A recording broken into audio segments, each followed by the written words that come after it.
conectarse y nada. Vimos nosotros de inicio el tema de epidemiología, que nos pareció importante dado que estamos pasando por una pandemia. Entonces, para fines de evaluación, el origen de la palabra epidemia va a ingresar en su examen, es decir, cuál es el origen etimológico de la palabra y también su significado, que es el estudio sobre poblaciones o sobre el pueblo.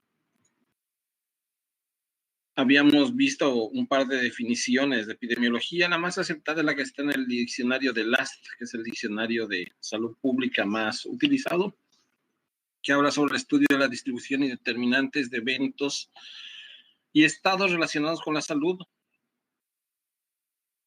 muy importante en poblaciones específicas, así como la aplicación de este para controlar los problemas de salud. Lo que les decía siempre, no solamente habla de enfermedades, sino determinantes y estados relacionados con la salud. Existe otra definición un poco más corta que dice que es el estudio de la salud del hombre relacionado con su medio. La más aceptada, como les dije, es esta. La del Diccionario de Salud Pública del autor Last.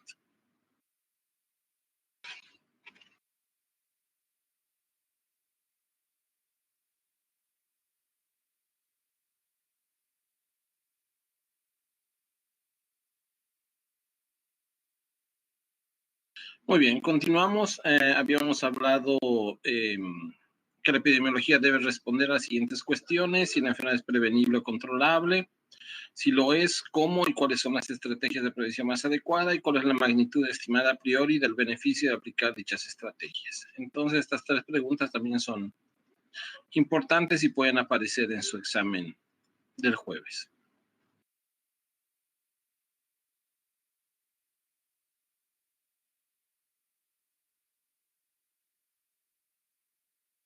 Habíamos hablado que la epidemiología no es solamente enfermedades, pero si son enfermedades pueden ser tanto agudas, crónicas, físico-mentales, transmisibles o no, o simplemente estados que afecten a grupos o poblaciones.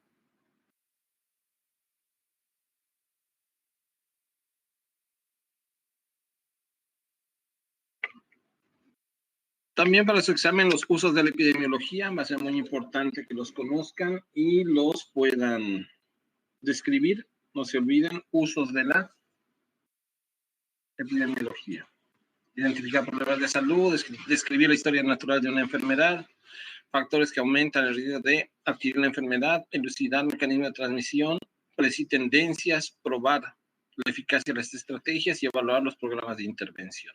Importante también para su examen, los usos de la epidemiología.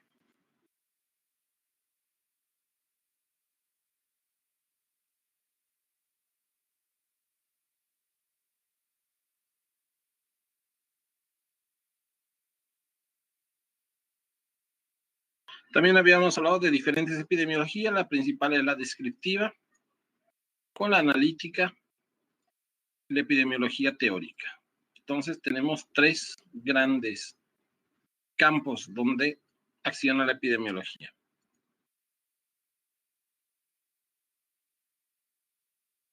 Algunas definiciones, ojo que esto sí es seguro que esté en su examen. ¿A qué le llamamos beneficio, eficacia, efectividad, utilidad y eficiencia?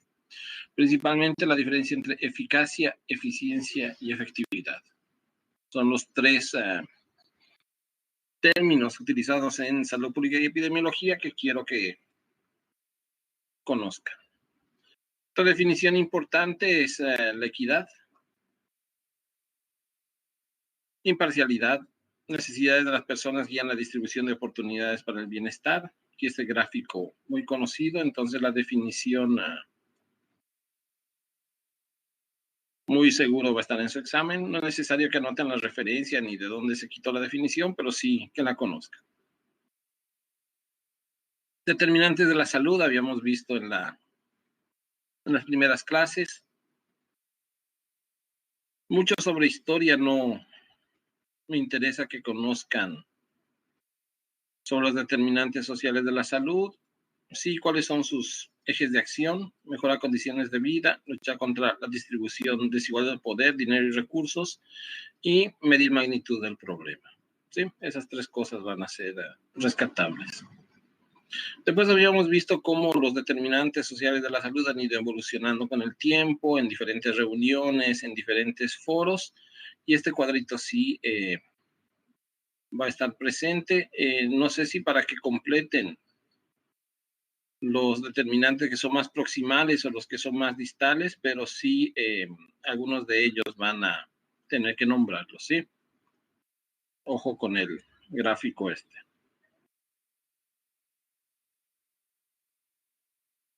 Determinantes sociales de la salud. Habíamos seguido avanzando, habíamos visto el marco conceptual sobre las desigualdades sociales en salud. El primer gráfico es más importante que este segundo.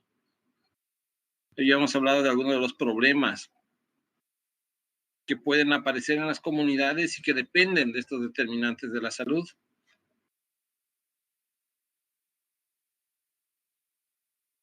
Algunas citas de gente famosa que hablaba sobre salud, y habíamos hablado de epidemiología como tal, habíamos hablado de qué es una causa, aquello que se considera como fundamento, origen de algo.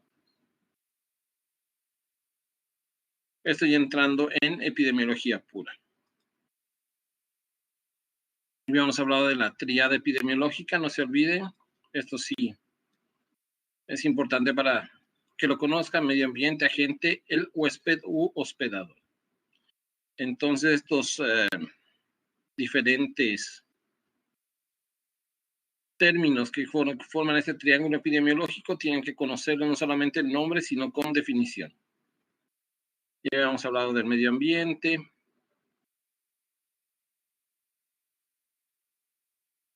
cómo a lo largo de la historia se había ya relacionado con la salud. Habíamos hablado del agente, los tipos de agentes y de las teorías que se fueron acuñando relacionadas con epidemiología. La teoría del contagium vivum, los postulados de Henle y Koch,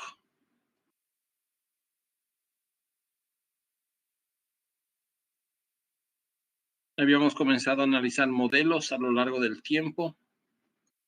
El unicausal determinista, que solamente veía dos puntos, una acción y un efecto, y cómo la medicina fue evolucionando para pasar de este modelo unicausal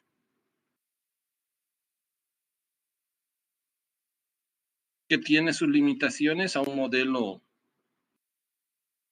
más complejo sobre causa necesaria y causa suficiente. Habíamos analizado estos 4 escenarios para tratar de entender por qué no es solamente que X causa un efecto Y, sino que pueden haber varias situaciones o escenarios donde esta X puede comportarse de forma diferente.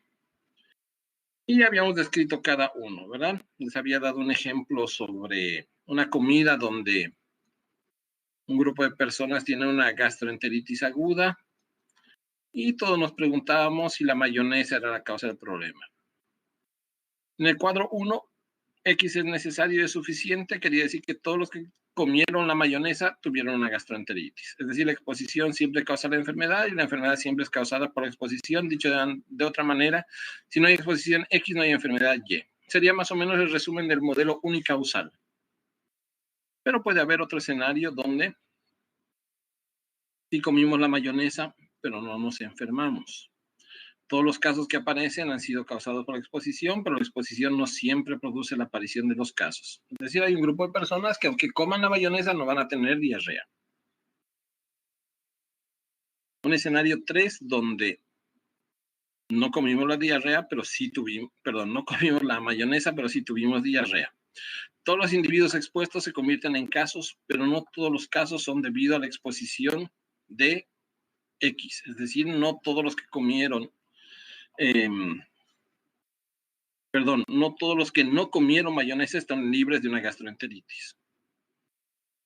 Y otro escenario donde habíamos visto que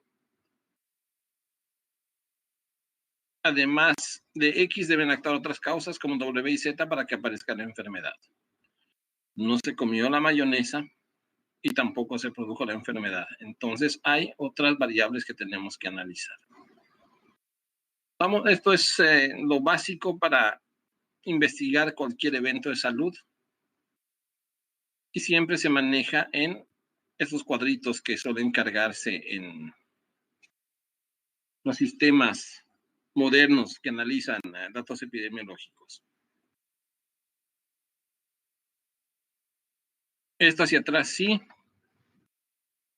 Este no lo veo muy importante para su prueba. Y seguimos con las definiciones. Huésped u hospedero, que habíamos dicho que forman parte de ese nuestro trígono epidemiológico. Y nuestro triángulo epidemiológico. Medio ambiente, el agente y el hospedador. Cambio en cualquiera de estos, altera el equilibrio y puede aumentar o disminuir la probabilidad de que una enfermedad se produzca. Habíamos hablado de niveles de evidencia científica.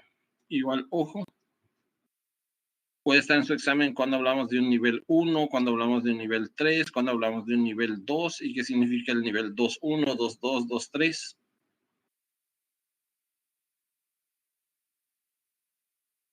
La calidad de la evidencia se clasifica en buena, moderada o mala, dependiendo de la clasificación de lo que estamos leyendo. Y recomendaciones de grado, de acuerdo a lo que dicen, por ejemplo, algunos autores, algunos estudios o incluso personas que recomiendan algo sin tener evidencia suficiente, mala calidad o contradictoria, y el balance entre beneficios y prejuicios no puede ser determinado. COVID, tomar dióxido de cloro, ¿verdad? Creo que ya pasó la moda, gracias a Dios. Estaba la recomendación acá. COVID, ingerir hidroxicloroquina. Gracias a Dios ya pasó la moda. Estábamos acá. Ahora creo que vamos en la ivermectina. En algún momento nuevamente vamos a caer acá. Evidencia insuficiente, mala calidad contradictoria, el balance entre beneficios y prejuicios no puede ser determinado. Y al otro lado tenemos la evidencia de calidad, ¿verdad? Extremadamente recomendable, existe buena evidencia que la medida es eficaz y los beneficios superan ampliamente los prejuicios. Y tenemos en medio B, C y D. Ojo con esto para su prueba. Y eso fue todo lo que vimos con epidemiología en la primera presentación. Vamos a ver la siguiente, hasta donde avanzamos.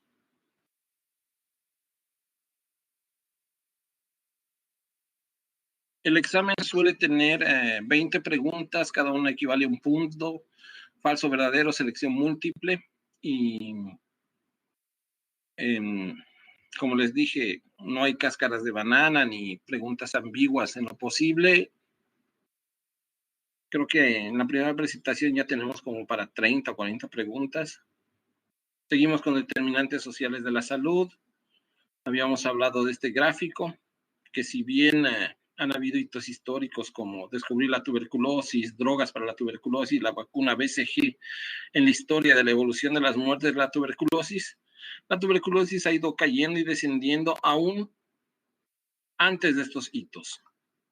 Y habíamos consensuado que si bien es importante el diagnóstico, tratamiento y la prevención a partir de vacunas, las condiciones y calidad de vida de los seres humanos a lo largo del tiempo, que esta es una línea de tiempo, han ido haciendo por sí solas que la tuberculosis tenga una mortalidad menor cada vez.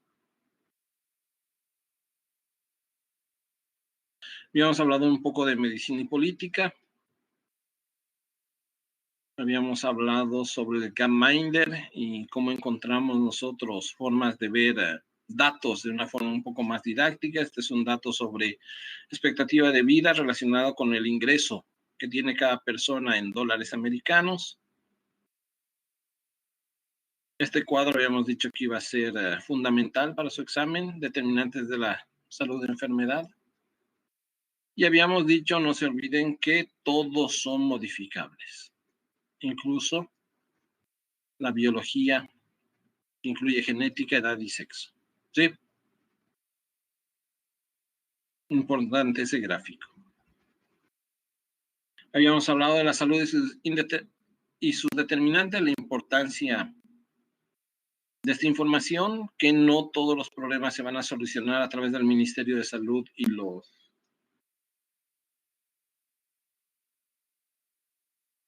hospitales, centros de salud, puestos de salud, tomógrafos, etcétera, etcétera, sino dependemos de todos los sectores.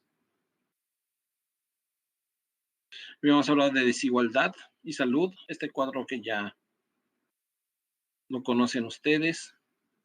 Habíamos hablado de los sistemas de salud y el Estado, de la importancia no solamente de una cobertura de atención médica, sino de la protección social. Por ejemplo, qué pasa con los permisos de maternidad, paternidad, qué pasa con los seguros de desempleo, quién se hace cargo de esa persona mientras busca otro empleo, guarderías para los niños, acceso a alimentación en caso de desastres, etcétera, etcétera, una protección social que uno sepa que cuenta con el Estado. Y habíamos hablado que es diferente en cada país y en cada organización.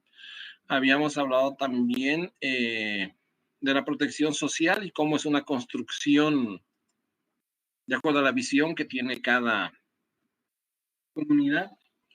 También habíamos hablado sobre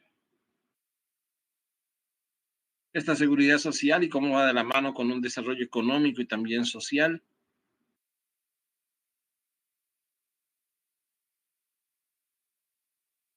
Y este gráfico que habíamos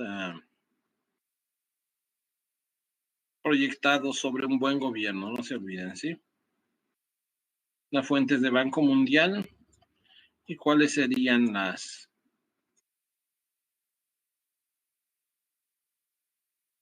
características que tiene un buen gobierno o lo que se conoce como gobernanza.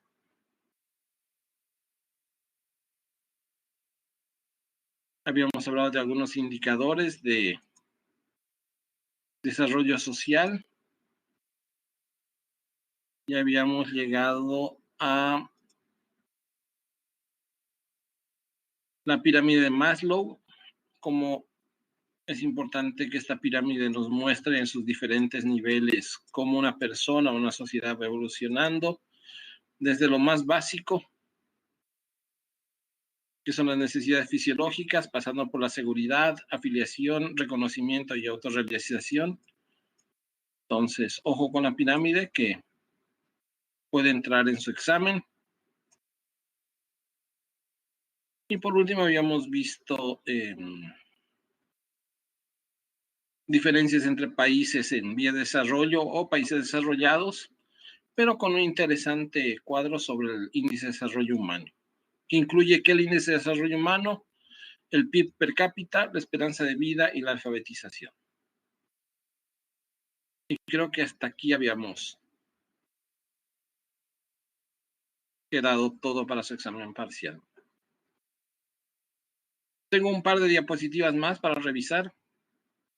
Aquí habíamos hablado sobre el índice de desarrollo humano y habíamos visto que existen diferentes países, por ejemplo, en países con un alto crecimiento económico y con una alta calidad y esperanza de vida, por ejemplo, Corea del Sur y Taiwán, pero también que tenemos países que han crecido mucho en economía, pero su esperanza de vida y calidad de vida todavía es baja. Brasil es uno de ellos junto con Sudáfrica, pero también existen países que habían tenido un bajo desarrollo económico, es decir, son más o menos pobres, pero con una calidad y esperanza de vida alta. Sri Lanka, Kerala, China, Costa Rica, que son ejemplos de esto.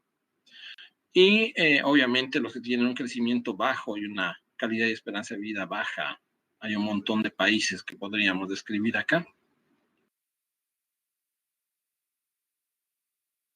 También quería conversar con ustedes un concepto de qué es desarrollo, que no es fácil, es un concepto complejo, tiene muchos contenidos y variables y es evolutivo. Puede ser que en algún momento alguno de estos países vaya cambiando de lugar a medida que vayan cambiando las cosas. Uno de estos indicadores para hablar de desarrollo es el cuantitativo económico, incremento de bienes y servicios, es el PIB, y otro el social, cohesión y bienestar social, y el índice de desarrollo humano. que va de la mano con el desarrollo económico, desarrollo social y desarrollo como ampliación del margen de libertad de las personas, acceso a educación y a opciones. Papel clave del Estado que debería tener en la construcción de mayor desarrollo, una buena democracia política y social, un buen gasto público con una base fiscal responsable, gobernanza, lo que decíamos, todos estos criterios para un buen gobierno, políticas de justicia social, desarrollo económico y social y desarrollo del sistema de salud, que existan servicios de salud pública, más atención primaria y servicios de salud personales, que no solamente esté escrito en un papel que la gente tiene acceso a la salud, sino que realmente sea palpable y tangible. Y eso es todo por ahora. Fin, no se olviden que hasta acá es su examen parcial del día jueves. Me preguntan por ahí si Paraguay es un país de carácter emergente. Sí, Paraguay es un país que mejora su ingreso económico a partir de varias actividades que tiene tanto en el agro, venta de carne, energía eléctrica. Ustedes también son un aporte económico importante y es un país que viene creciendo. Su economía, incluso con la pandemia, va a ser una de las menos afectadas de la región. Mucha gente ha salido de la franja de la pobreza, pero son situaciones frágiles, ¿verdad? Por ejemplo, catástrofes, esta misma pandemia puede empujar nuevamente a estas personas que dejaron de ser pobres a una situación de pobreza. Entonces, puede ser complicado. Y me preguntan si corregí los trabajos. No todos los estoy corrigiendo ahora, son como 400 y algo trabajo, lo que me llama la atención porque aquí estamos 83 solamente en la sala de clases y nunca fuimos más de 100, por ejemplo, pero tengo 400 trabajos por corregir. Son esos misterios que nunca le podré encontrar respuesta, pero antes de su examen los voy corrigiendo todos, sin problema. Alguien que pregunte algo más, igual sobre los trabajos, lo que les dije. Sí, Paraguay está explotando el turismo. Y nada, para los 84 que están acá, saludos, un abrazo y vamos a ver de dónde salen los otros 300 y alumnos que están cargados en la base. Nos vemos el jueves con el examen y nada, fuerza, saludos. A la orden siempre a través del grupo de sus delegados.